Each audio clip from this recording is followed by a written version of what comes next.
ప్రియులారా, బాగున్నారా? దేవుని వాక్యాన్ని క్రమంగా చదువుతున్నారా? ప్రార్థించుతున్నారా? నేటి ధ్యానవాక్యం యెషయా గ్రంథం 9వ అధ్యాయం 6వ వచనం. నేడు ఆలోచనకర్త అని ప్రభువైన యేసు గురించిన వాగ్దానపు మాటలు మనం ధ్యానించబోతున్నాం. దేవుడు మన మంచి ఆలోచనకర్త. ఈ లోకంలో మనుషుల యొక్క ఆలోచనల కొరకై మనం ఎదురు చూస్తూ ఉంటాం. అయితే దేవుని ఆలోచన ఎంతో గొప్పది. ఆయన ఆలోచన పొందుకున్న కొన్ని వారమై మనము ముందుకి కొనసాగాలి. దేవుని ఆలోచన తప్ప మనుషుల ఆలోచనను మనం చాలా వరకు నిరాకరిస్తూ విశ్వాస జీవితంలో మనము ముందుకు కొనసాగాలి. మొదటి కీర్తనలో కూడా మనం చూసిన దుష్టుల ఆలోచన చొప్పున నడువక అనంట. ప్రభుని ఎరగనటువంటి వారు ఎవరో వారు దేవునికి సంబంధించినటువంటి వారు కాదు.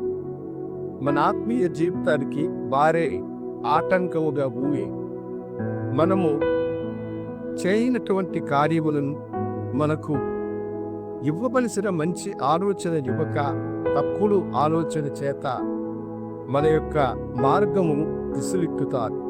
అలాంటి వారి ఆలోచనను మనము నిరాకరించి దైవ సన్నిధికి వెళ్ళి, దేవా, నీ ఆలోచన చేత నన్ను నడిపించు, నీవే నా ఆలోచన కర్తవు అని ప్రభు యొక్క ఆలోచన బట్టి మనం ఎదురు చూడాలి. నిత్యము మన జీవితంలో వాటిని అలవర్చుకోవాలి.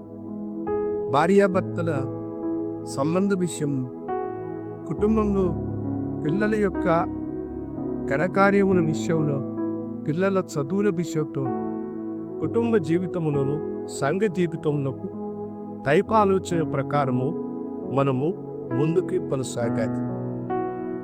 నాకు తెలిసినటువంటి ఒక దంపతులు ఉండేవారు. వారిద్దరూ కూడా సంసార జీవితంలో ముందుకు కొనసాగలేక వారిద్దరు విడిపోయినారు. ఆమె పెద్దలు ఆమెతో వెంటనే నీవు విడాకులు తీసుకోబడి ఆమె బలవంతం చేసిన ఆమె విడాకులు తీసుకొని ఇప్పుడు తాను తన పిల్లలతో ఒంటరిగా జీవిస్తుంది. ఇటీవలే వారిని నేను చూశా. అప్పుడు ఆమె నాతో చెప్పిన మాట ఏంటంటే, మాస్టర్ గారు, నేను అవసరపడి ఆ దినాల్లో విడాకులు తీసుకున్నాను. కొంచెము ఓపిక పట్టి దేవుని సన్నిధిలో కనిపెట్టుకున్నప్పుడు దేవుడు మమ్మలను జతపరిచినటువంటి ఆయన మాకు సమాధానం ఇచ్చేవాడు. ఆ ఓపిక లేకుండా తప్పు చేశానేమో అని ఇప్పుడు నాకు అనిపిస్తుంది. ఎందుకంటే నా అన్నదమ్ములకు పెళ్లిలైన తర్వాత ఇప్పుడు నన్ను పట్టించుకునే వాళ్ళు ఎవరూ లేరు. నా భర్త దగ్గరకు వెళ్ళి క్షమాపణ కోరుకుని ఆయనతో చేరి కుదరాబలి అనుకుంటే ఆయన వేరొక పెళ్లి చేసుకున్నారు. నేను ఆలోచించరేకే నా జీవితము అగాధంలోనికి కుంగిపోయినది అని అన్నారు.